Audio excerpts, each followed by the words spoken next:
Okay, let's keep talking about copyright today. So if we go to Wikipedia, which we love Wikipedia, we can put in copyright law.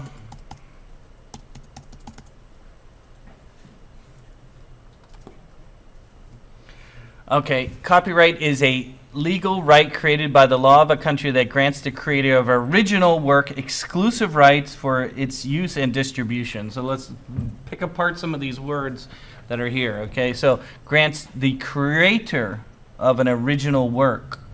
So you as an artist, you take a picture with your phone. That's your picture. Even if you put it on Instagram, somebody steals it, they're violating your copyright. Okay? So it's a creator is the person who's making it, and it has to be original.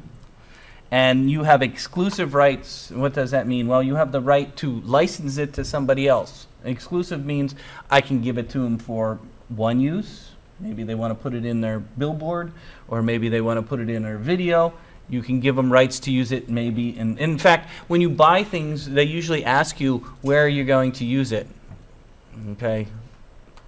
In fact, a lot of photographers and people that sell their work, or painters or whatever, or illustrators, they charge according to how many eyeballs are going to see it. That's kind of a way of judging, if it's going to be in the local, Saratoga newspaper that has only a few thousand people looking at it, it could be one price. But it was going to be in USA Today, that's going to be published all across the United States, it's going to be a lot more. Okay, same with, Hollywood. Music is the same way. I don't know, we had a guy from Randy Spreadlove was his name. What? That was his real name. That's what I thought too. It was a porn name, I thought at first, but it's his real name, Randy Spreadlove. He is the head of Paramount Music. And he came here to campus because one of the professors here knows him personally. They went to high school together. But he came, he's like in charge of all the music. In fact, he's won Grammys. Okay, he's a big name. He lives next to Britney Spears, actually, is his neighbor.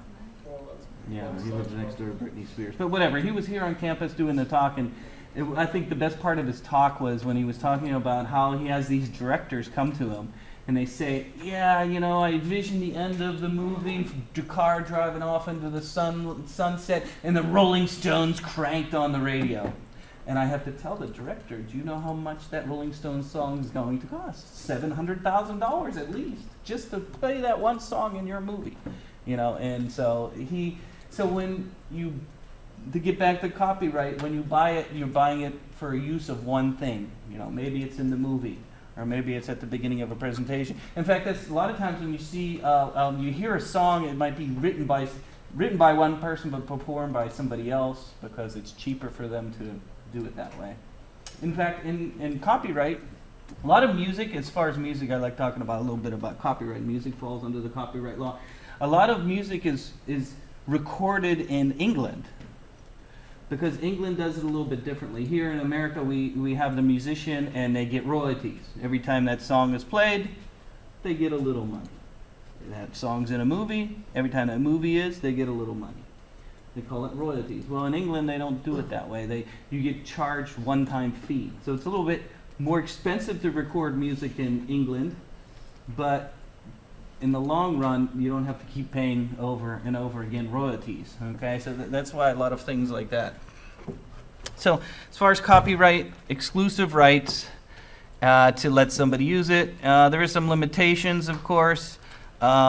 A derivative work is a work that is done by multiple people in multiple things, like a magazine, right?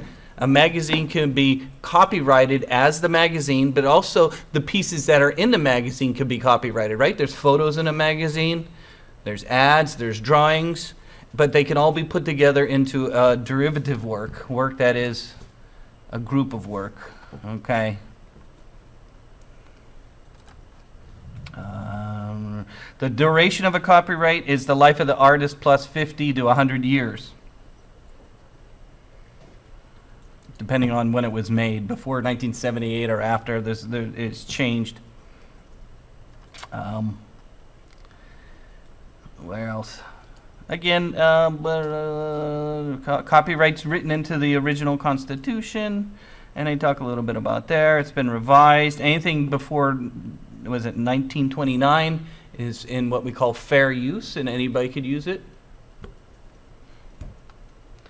One of the biggest challenges that happens for people that are professional artists or musicians or writers even, because writing falls under copyright, theater works, here we go, you got literary works would be a book, right? Motion pictures, movie, choreography, dance, music compositions, sound recordings, paintings, drawings, sculptures, photographs, computer software, radio, television broadcasts, industrial designs, graphic designs, all fall under the copyright. Now, one of the problems that we have as far as if you are an employee, who owns the copyright to the work you make, right? Let's say you work at a company and you make photographs. You take photographs for, whatever, maybe something. Who owns the rights to this photograph? Does the company or you as the photographer who took it? Have you used the company's equipment? What's that? Have you used the company's equipment and everything as the company's? Company equipment? What if you use your own camera? What if you take a picture with your phone, your own personal phone? It's the company because you did it for them. Well, it depends on how you're employed. Mhm. If you're a full-time employee and you're taking pictures on company time, they own the rights automatically. So if you do it on company time, it's the company. If you are a full-time employee. If you're a contractor or part-time, it's different. It depends upon your contract, and that's why they have work for hire. Okay? There's a work for hire clause in the ownership right here. So the original holder of copyright may be the employer of the author rather than the author himself. If the work is a work for hire, and let's read that. In the United States, a work made for hire is a work created by an employee as part of his job or some limited types of work for which all parties agree in writing to the whatever WFH designation. Work for hire is a statutory term. So work for hire is not created merely because parties to agree state that the work is for hire, and its exception to the general rule, whatever. What it means is that you need to specify in your contract, whatever work you make, who owns the copyright to it. I mean, you see,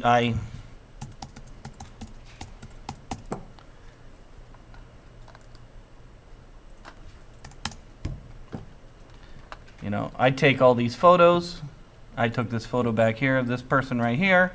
So all these photos for this company I've taken, I work as a contractor for them. In the contract it says I don't have rights to any of these. Now, if you are an artist, you do have rights to present your work. Okay, so let's say that some museum came along and said, Jeff, this is the greatest photo ever made. Even if you made it for a company, I can present it in a museum, but I might not be able to sell it. Okay, so there's presentations rights is what I'm trying to say. Which you could or couldn't, it just depends a little bit. And then, so some other parts of copyright, originality, must be original. Oh, we didn't finish with our Jeff Koons talk, did we? So let's talk Jeff Koons. Let's talk how, if it goes to court, right? Let's say somebody steals your photo. What can you do? Well, you could take them to court. Small claims. Okay, and small claims court, or it could be a jury. Depending on the even. amount. It depends on how much and how Yeah. big it It's is. only $500 you know. for small claims. So in this case, if you go to, there was a famous case from 1997. Okay, 1997, I believe it was, or 96. And it was a photographer had a photo of a woman and a guy holding a bunch of puppies. And it was a postcard in LA. And LA, they have, touristy things, whatever. It was a postcard in one of the tourist things. Jeff Koons comes along. He's a famous sculptor. Especially in the 90s, he was quite famous. And he makes a sculpture of a woman and a man holding a bunch of puppies. And he sold each one of those for like 400,000 each one. He sold like 5 of them. He makes a series of sculptures and he makes a lot of money. He's very famous. The photographer sees that the sculpture looks like it's photo, so he sues him. And totally different mediums. One is a photograph, the other one's a sculpture. So it goes to court, and Jeff Koons loses. And my whole point to this is that there's something called the layman law. And what the layman term means when it goes to copyright, if the jury can say that was made from that, then you violated the copyright. So same with, you know, people that Photoshop things, right? There used to be when Photoshop first came out, oh, we changed the photo 20% and then I'm not violating the law. That has nothing to do with that. We used to talk about that in Photoshop class. It has nothing to do with that. If it's the jury can say that was made from that, no matter how much you've changed it, if 12 people, layman people that are not artists, not whatever, can say that was made from that, then you violated the copyright law. It's called layman law. So keep that in mind. Can't just use music as well. Here's the copyright notice right here, and we learned how to do that on the keyboard, right? It was Alt 0169. Yep.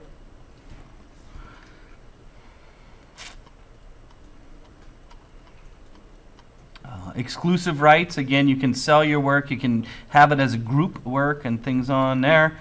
And then they have a duration checklist here of when the copyright laws were changed. Let's see what else. Fair use is where you can use copyrighted stuff without giving credit or money or compensation to people. Like here in the classroom, I can throw up any picture I want up there. As long as we're in the room here, I can throw up any picture I want. But again, I can't go over to the campus center and just throw anything up, because that's a public forum where anybody who's not paying, you guys are paying to be here, you guys are part of a group, and so education falls under fair use. Which then comes into online classes, right? Can I just throw any photo or any article I want in my online class? No. Well, that's a sticky situation. It is yes today, as long as the student has a login and password and has to get there. That the general public cannot get into that class and see the copyrighted material. If the general public can go in and see that, then I would be violating the law. Okay, but if it's in, because they consider the Canvas as being in a classroom. Okay, because you have a login and password to get you in there. Okay, so I can put copyrighted things in my online class as long as it's behind a password protected area. How much does it cost to copyright? Now, do I have to pay the money to get something copyrighted? Or if I just take a photo with here and somebody steals it, can I sue them even if I didn't send it to Washington, D.C.? Because what there is something called, you can get something copyrighted. Well, all that means is that if it goes to court, it's a little stronger legal argument because you've already told the government, hey, I made that piece. Okay, so you can send your pieces over to Washington, D.C., and it's in the, what's that? Where is it? Well, we'll go to the website. And then they have a whole bunch of different ways of copywriting there. Transfer of copyright, free license. Let's say you wanted to make your work available for other people to use and without having to be compensated for it. So it's like artists and photographers, they want to make their stuff available, right? And they want other people to use it, but they still want to retain the rights to the original piece. We call that the common Creative Commons. Creative Common, yes. So if you go to the Creative Common, so let's look at that.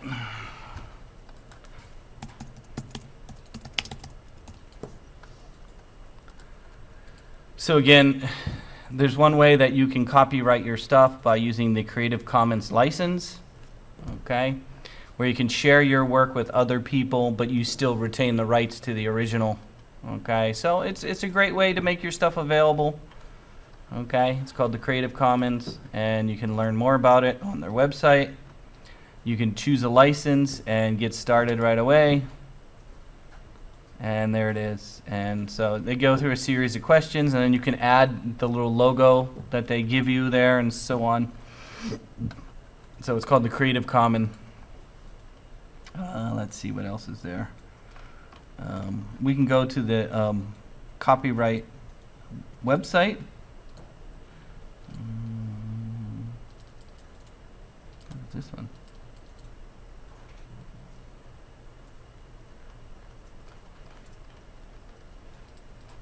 Don't know. Okay, if we go to the government website on copyright.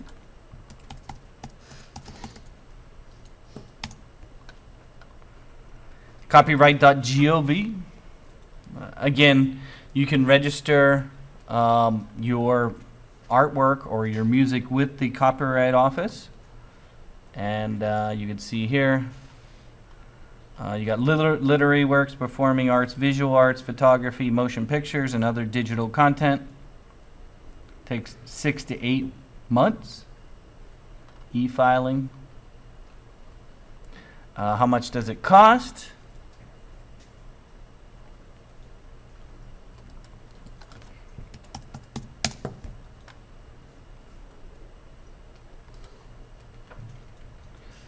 For one single work, it costs $35. Basic registration. It's on the final. Write that down. $50. For a single work, it's $35.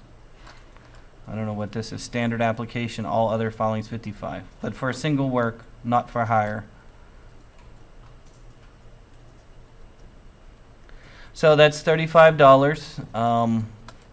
And there's an application here. You fill out the application. Now, if you want, you can do, and the cheapest way to do it is not to copyright every photo that you've taken. What you can do is you can put all the photos together on a disc or something, and you copyright it as a series, and you call it a series. Okay, so for the $35, I can still copyright 1,000 pictures. I just put all the pictures together in one format, like on a CD or something like that. You can send them a CD, like an optical CD, and put all the pictures on there and call it a series. And then all the pictures that are in that series are copyrighted. That's the cheap way to do it. I remember back in the 90s when we used to do it. We used to do it with a videotape, and you had to have it up on the videotape for 2 seconds at least. So you could send them out like I don't know, you guys probably don't even know what a VHS disc is, but we used to have little tape things. You can send that to them, and each image had to be at least 2 seconds on the tape.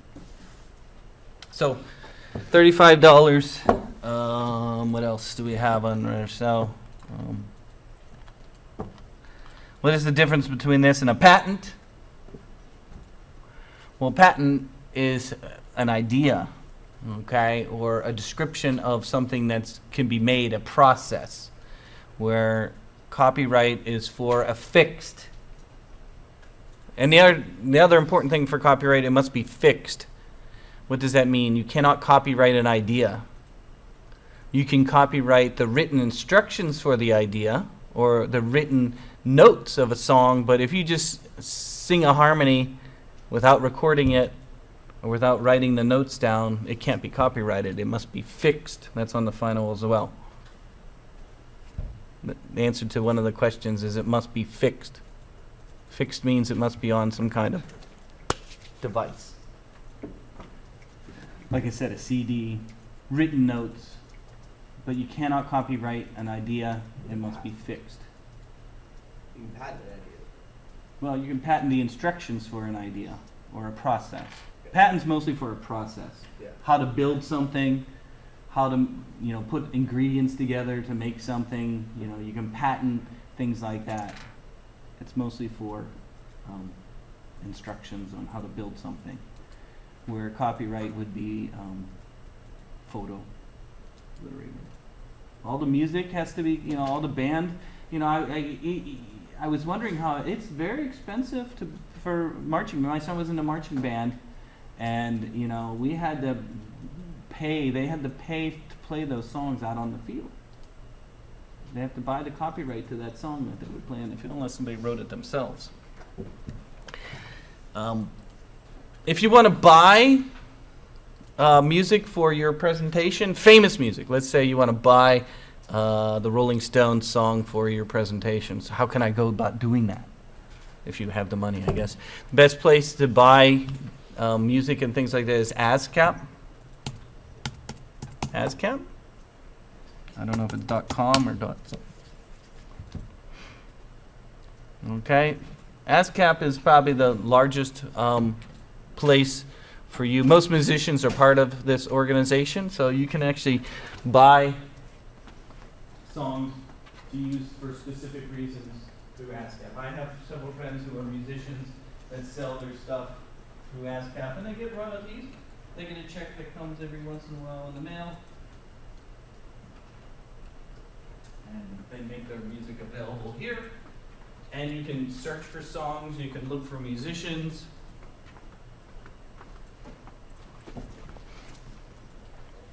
I use music in my business. And you can search.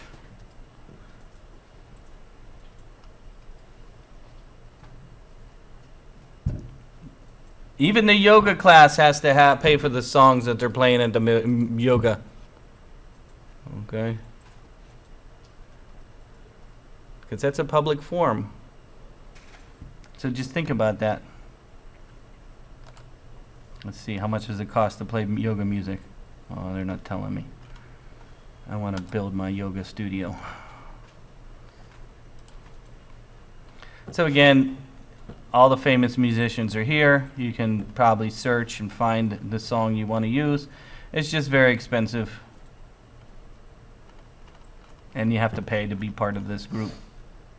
You have to pay a membership or something? Yeah, this is a membership thing. But most musicians have enough money to be a member, I'm sure of that. I guess, I don't know. But you can find, what kind of song you want. You can type in an artist. Who's an artist? I don't know any music today. I live in this. My brain lives in 1970s and 1980s. I don't know any song past 1990. The Weekend, sure. What's it? Weekend? That's a song or a band? It's a guy. It's a guy. And Dude, Vampire Weekend? No, it's called The Weekend. no E. Weekend. What? Oh, really? Yeah. I always thought it was just. What, week? ND. ND? Like that? Yeah. Spell wrong. No? Oh, it's Kendrick Lamar. It says right there. See? Where? Oh, wait. What the fuck? Oh, here it is. Is this his name?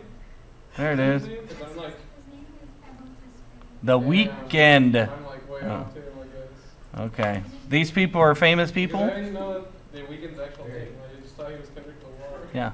If you want to use one of these songs in your movie, your presentation, you can negotiate through ASCAP. That's what ASCAP does. They negotiate the price for the artist.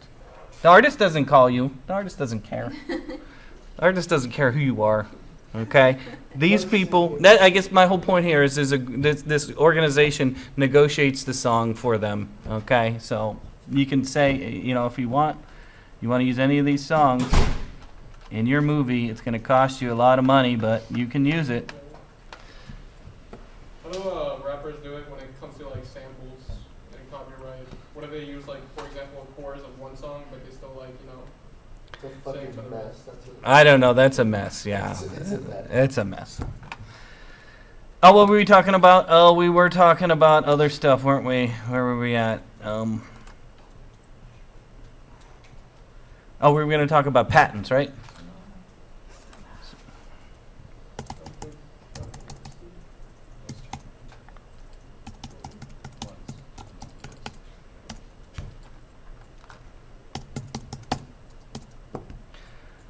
So a patent is a little bit different. A patent is a set of exclusive rights granted by a sovereign state to an inventor or assignee for a limited time in exchange for detailed public disclosure of an invention. An invention is a solution to a specific technological problem and is a product or process. Patents are a form of intellectual property. The procedure for granting patents requires placed in the patentee, blah, blah, blah. Patents don't last very long. I think 10 years, maybe, something like that. I thought it was 20. All I know is once our patent expired, everybody started using our patent. Okay, so there is a patent for a stud finder.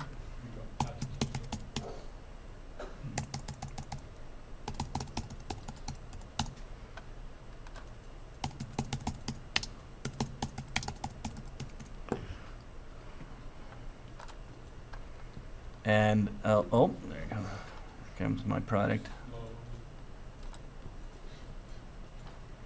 Here's the original patent right here. This is the original first electronic stud finder. The capacitor. Okay, and so in the early 1980s, there was electronic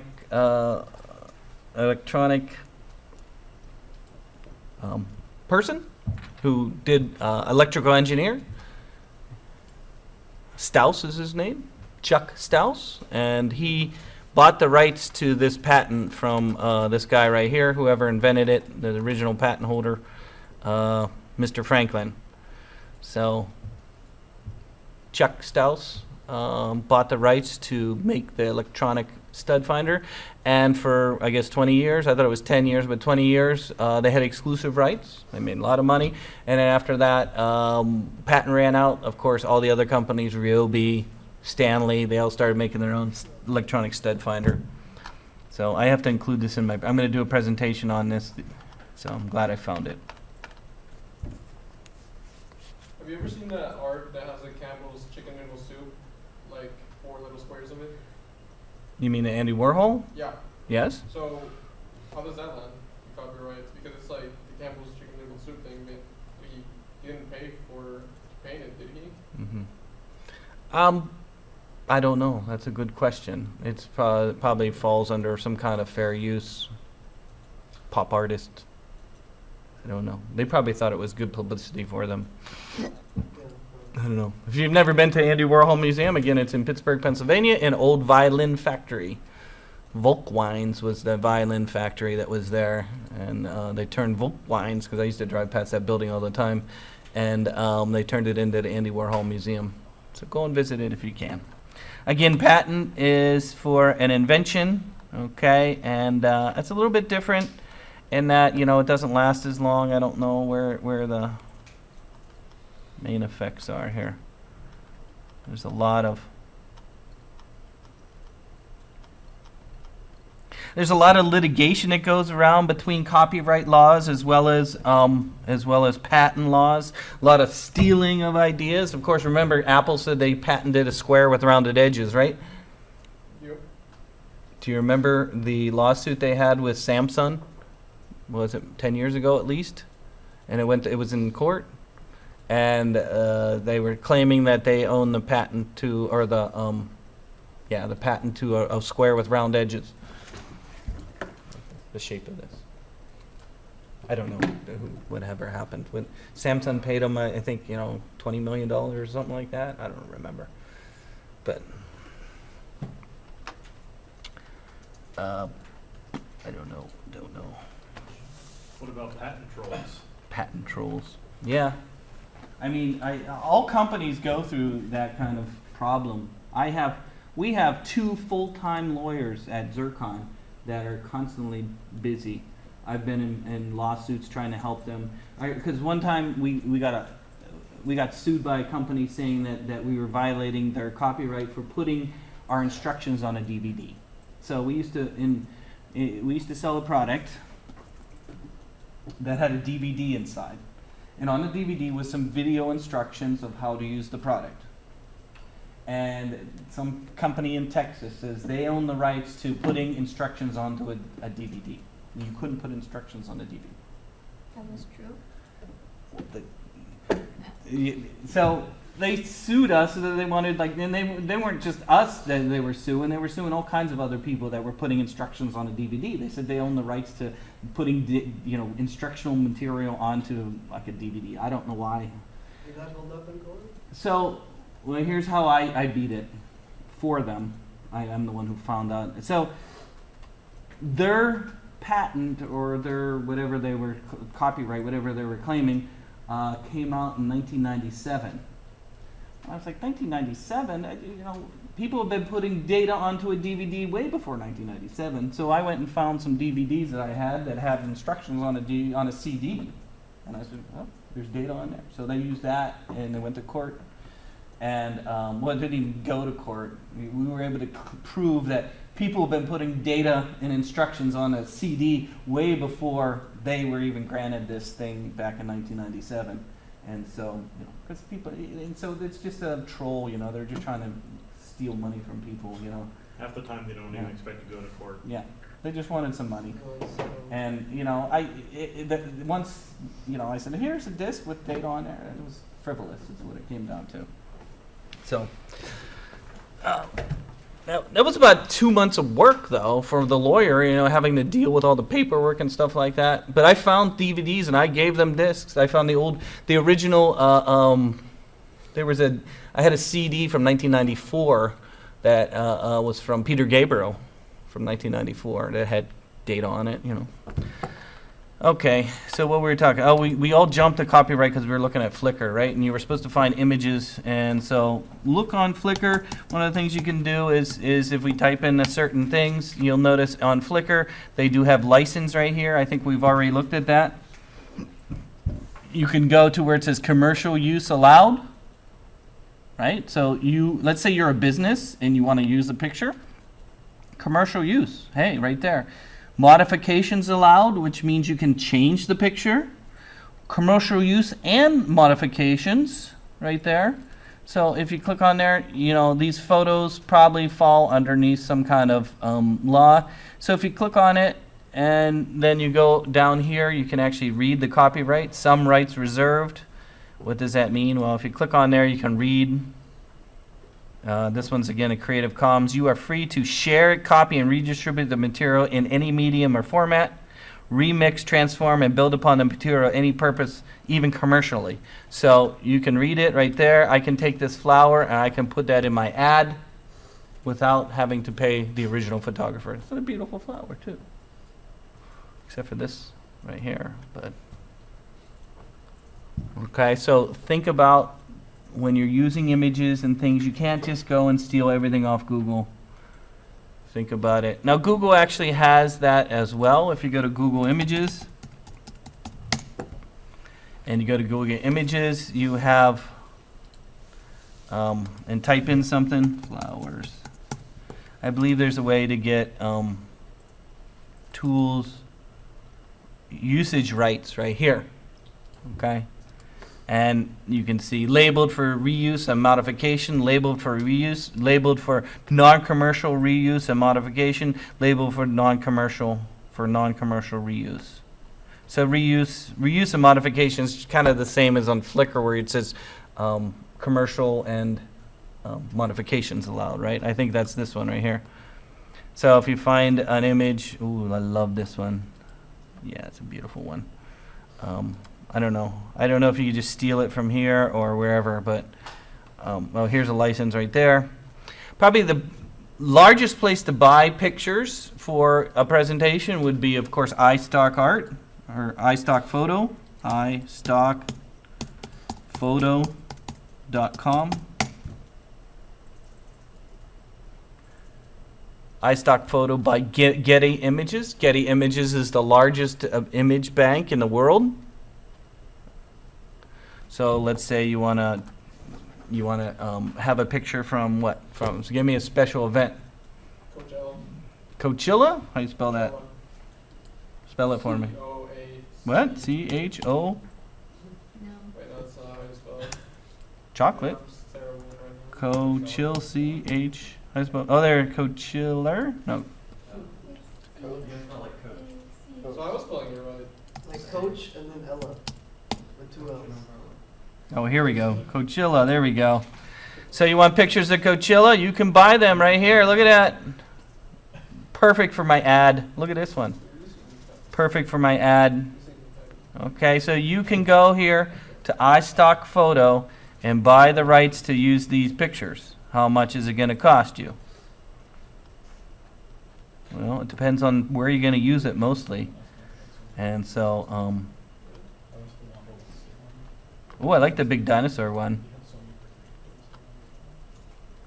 Happy people. Look at this, perfect for my Volkswagen ad. Right? So let's say you like this photo. I love it. It's the greatest photo ever. $12 for this image. 12 bucks. Standard license and extended license. So again, it depends on how many is being copied. 500,000 plus printed copies, so there's certain fees according to how many people are looking at it. But again, that's not a bad image for only 12 bucks. Boy, we can make an image, right? But of course, one of the problems you're going to run into is other people could buy these pictures too, right?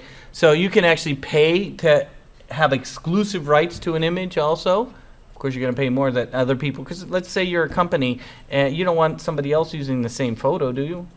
Okay, so there's all kinds of ways to get around that.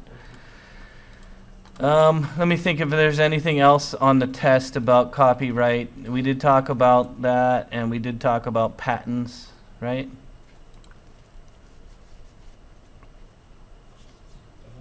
Yeah. Okay, let's get to, let's do your Canvas homework now. Let's just get it over with. So log into Canvas. We're going to do your homework right now.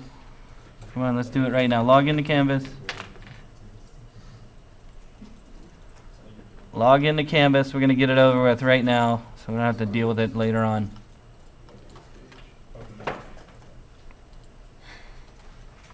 Go to Maker's Book discussion. You guys all sent me an RSS from last class, right? Okay, so let's go do this right now and get it over with. So in this case, in the Maker's Book discussion, it talks in chapter 6, 7, and 8 talks a lot about copyright and patent. Okay, that's what it talks about. You've probably read that already, right? Okay, good. So what I want you to do, and they talk about 3D printers. We were talking about that one. So chapter 7 talks about starting a business in the open source sense. In some ways to start a business, of course, would be Geek Dad.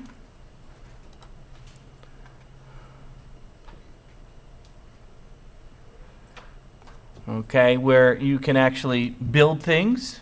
Okay.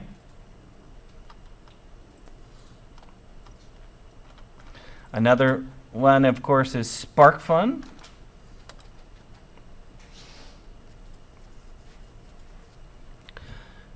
Where you can share and make make your services available and make your products available to other people. So you can buy things on here. You can build your own products. It has all the pieces you need. Okay. SparkFun. And then here's some videos on SparkFun, what it is.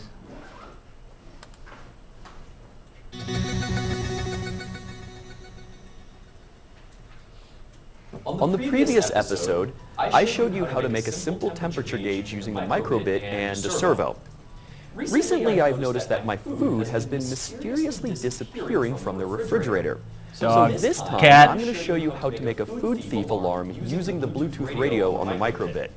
The microbit's main processor contains a Bluetooth low energy radio, which means it can talk. Okay, we don't have to watch that. But again, there's a lot of ways you can build your own products now. I think the purpose of the Maker's Book is all about sharing knowledge with other people to make the world better, right? And so that's what these websites are about.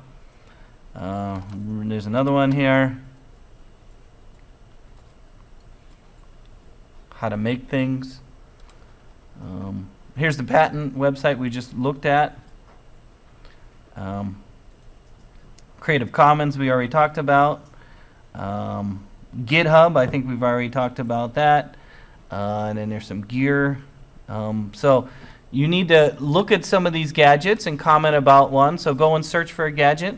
This is a gadget lab. So look through some gadgets. I guess you don't have to write about it now, but there's some gadget link here. You're supposed to write about an interesting gadget. Here's the categories here. So what gadgets do you find interesting? So go through and look at some of these. There's a whole area here for gadgets. New for outdoor, the latest tent, Fitbit. Okay, look at this pizza oven in a woods with a camping stove. I made pizza one time, camping one time. Aluminum foil. Until the ranger came along and yelled at us for camping in the wrong spot. So you're supposed to write about that, as well as your other part of your homework this week is to go to the Google Patents box and search for a patent that you find interesting. So go to the Google patent box here, search patent, and type in something that you think about. Let's see, what do we want to patent? What? How about a keyboard? I'm already typing on the keyboard. A keyboard that keeps juice inside. Here's a keyboard right here. 1932. You're thirsty and you drink from the keyboard. Wait, something keeps juice inside? Yeah. Oh, Here's a computer keyboard layout. So go through the patent and look for an interesting patent. You're supposed to write about that right here. Send me the link and write something you find interesting about it. And then the last thing you need to comment is about something that you're supposed to look through car parts. And what kind of car would you make if you could make a kit car?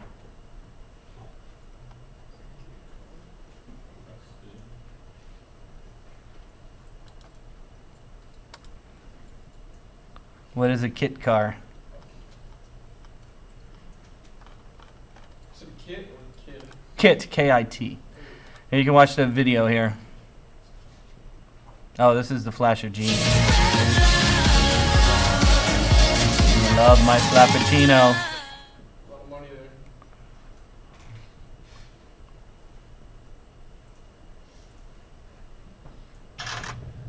there. In 1967, every major car company in the world was struggling to invent the intermittent windshield wiper. The solution Hey, Dad! Mom wants to know where the blender is! It's down here! He's taking it apart! came from a college professor in Detroit. 1, 2, 3, now!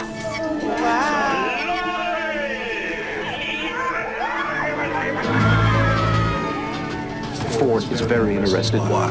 Ford, wow. They want it. Oh, where's it going? Bob's real big on security. Come on, let it rip. That is very good, Bob. Very, very good. Bob Kern's winner of the wiper competition. Congrats. We're gonna need a working unit from you. There's 20 million cars built in this country, and every one of them's gonna need our wiper. They want out, Bob. Who wants out? Ford. Out? They have the unit. I know. Introducing the finest Ford Mustang and the brand new intermittent windshield wiper. Let's give it a hand. That is my design. Right this way, sir. Outside, please. They took this from us. You're gonna be fine. No. He wasn't fine. He ended up dying dead and broke. So, sad movie. So, write about something right now, right here. You're supposed to write an entry, reply. Okay, so, again, two things you're supposed to write about.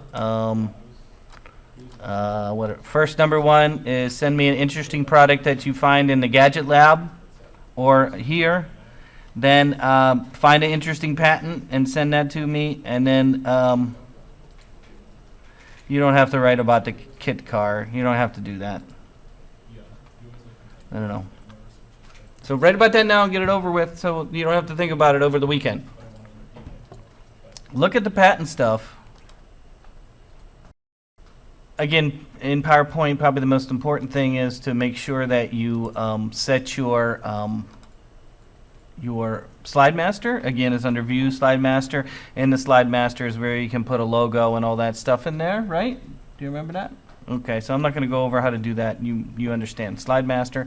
When you're done making your Slide Master the way you want it, You can then close your slide master. In order to put your footer in there, I recommend making a new slide first and doing it on the second slide. And if you remember, to insert your footer is under Insert, Header and Footer, and put in, I didn't say you had to put the date in, but if you want to put the date in as there, the slide number and footer, and then the copyright symbol was 0169, and then put your name in there, and you should include the date as well, or the year I meant. And don't show on title slide. Remember that right there, right? Apply to all. So again, do that on the second slide so you don't have it on the first slide.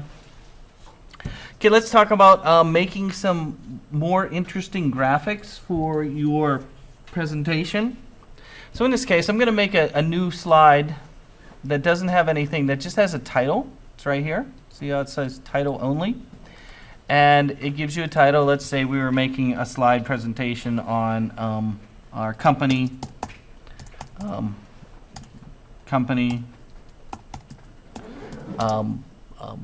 flow, or what am I trying to say? When you have a group of employees and who's in charge of who? No, not an outing. I went, the flow chart of the who's in charge of who. What am I trying to say here? Company chart, org chart. How about that? Org chart. Whatever. So one of the things you might want to do is there's different options here for shapes. You can make all kinds of different shapes that we didn't look at here. So you can make all kinds of different shapes. If you want to just put some text box in, you got a text box right here. So if you want a text box of information, you can drag that in or just click on it. And you can make yourself a text box. And it can wrap when it gets to the end. So if you want a text box, okay, so that is, that was under shapes. Again, it was under insert shapes. So there's all kinds of shapes you can make for, doing things. Even a little banner like that. And you can adjust different settings for your shapes. The other thing that's kind of is nice is something called Smart Art. Smart Art is a way of showing visual information in kind of a flow chart manner, I guess is what I'm trying to say. If you click on Smart Art, you can see there's a variety of different options for making smart art. You got list, you got a process, right? You're trying to show a process. I think when we were looking at that programming example from the previous one, they had a lot of flow chart, right? You can have a cycle process, right? This could be like the food, or something like that. So you can put in a cycle, and you can type in some text. You can say food goes in, it processed, and then the food is energy, N-E-R-G-Y. Then it is compressed and expelled from your body. Whatever. So you can do a process, you can change the size of that process down. Now the reason why using Word, and you can change the colors, of course. You can have even a colorful chart here like that. Very easy way of doing it. The advantage of using this Smart Art to do that is if you remove one, let's say you delete one, it will actually reorganize the chart for you. Did you see that? Grab it, delete, and it reorganizes it for you. Hence the word smart. Okay, smart. So if you're going to make stuff like this, these kind of graphics for your final presentation, use the Smart Art. It's a very easy way to show a process, I think, and you can change. Look at it. You can move them around. And even follow those. Yeah, it's cool, man. It's cool. There's some other ones in there. Let's see. Smart Art. Pyramid. There you go. The food pyramid. If you guys remember in the 70s, we had the food pyramid when you had your, your grains. And then we had our meat. And then, of course, at the very top of my food pyramid would be soda. There we go. food, soda. And of course, you could change the colors here as well. There we go. The food pyramid. Great way, again, to make things. And you can move them around and change it. So don't forget about the smart art that was underneath insert, smart art. Let's talk about charts. Remember, you're supposed to put a chart in your final presentation. Again, I think it's easier to do it inside of Excel, and I'll show you why. So let's say we want to put a chart in. We click here. It opens up. This looks kind of like the one inside of Excel, doesn't it? Okay, so let's say you want to put a pie chart in your final project. You can do that, hit OK. It opens up kind of this little window. It's basically Excel, but it doesn't have all the Excel things to it. It's basically you put some sales in there, first quarter, second quarter. So it's like a little streamed down version of Excel that you can use. It's not very intuitive, right? Because it's a streamed down version. You can actually open it right in Excel, right from there, and then it'll open Excel. And this is more of what you're used to looking like this in Excel, right? So you can actually go directly from PowerPoint to Excel. You can make your chart. You know, this is going to be, let's say this is going to be my food. And then we got pizza. And we have, what is our favorite? Bread. What else do we like? Fish. And then, of course, beer is food, isn't it? And so pizza, I eat about 20% a week. Not really, but 20. And then bread, I eat every day, maybe 40%. Fish, I don't eat very much, we'll say 30%. And then beer is 10%. I need to increase that. Okay, so you can do that inside there, and then how do you go back to PowerPoint? I don't know. That's a good question. Do I just close it? Yeah, it automatically did it inside of PowerPoint. Yeah, you just closed it. There you go. I don't know. You might want to make it in PowerPoint or in Excel is what I meant, and a little bit better.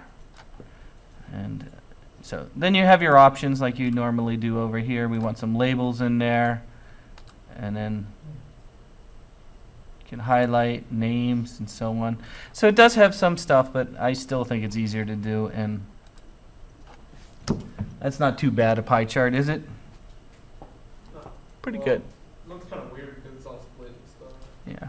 It's Look, like a peace symbol to me. P symbol, there you go. Peace out. Okay, so don't forget about your footer down here. Don't forget that you need to put a chart in there of some kind. Don't forget you got to do it. I don't have to show you how to make a table, do I? You guys know how to do that. Okay, good. I just wanted to show you these ones, though. We haven't seen them, right? The last thing, let's do a new one. And then here's another problem that you run into is if you go online to get a photo and you go here to Bing and you type in cat. I love cat videos. Cats. And you choose a cat. Oh my gosh, look how cute that is. Okay. You'll notice right here is the link. Okay, so don't forget to include the link in your works cited page. That's why I'm trying to point that out, because people go here to Bing and they just put it in and say, I don't remember where it came from. Right? Well, it's right here is the link. Oh, this one's from Hungry. HR is Hungry, right? Hungry HR. Flickr. Oh, look at that one. This one's so cute, though. I have to there. So copy that. You can go to the website. There you go. Copy the address. Okay, and then put it in your works cited. You guys know how to do that, then, right? Okay, just making sure. So we can insert my cat. Oh my gosh! So once your cat is in there, we're gonna make him so big because he's so cute. And then you got all these options for your image right here.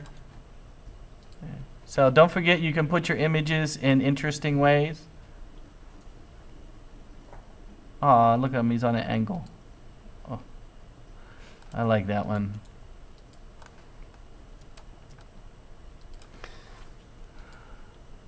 So again, there's all kinds of interesting things you can do. The images, that was under the photos. Don't forget you can put a hyperlink in there. Here's a hyperlink. So if you type in some text, let's put some text in using a text box. and type in go to Vegas. Vegas? Vegas? Is that Vegas? Vegas? No, it's Vegas. Vegas. Vegas? That's how you spell Vegas? Yeah.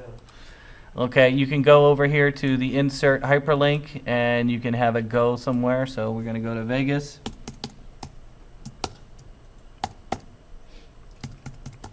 Go to vegas.com. Hopefully that's not a porn site. Okay. And so you can have a link. Why did that not go in there? Is that a link? Did it put it in there? Maybe I have to highlight the text. Yeah, highlight the text. So don't forget the HTTP. And you can put a link in there. You might want to have a link in your presentation. Let's see if it works. Beautiful, beautiful, beautiful. Oh, so cute. Go to Vegas. There it is. Go to Vegas. So hyperlink, an action, that's where you can add things to happen. You can put comments in there, text box, foot. Word art is where you can add special effects to your text. Word art. And then these are grouping. Transitions, you know how to do. Animation, you guys know how to do that? Yep. Slideshow, we did talk about, we didn't talk about making a PDF, did we? Spell check, research thesaurus, translate, new comments, overview, Acrobat. We should go over how to do this. We should do another class when more people are here. How about that? Yeah. Yes. Okay. You guys want to go home? Yes. Okay, we can go home now.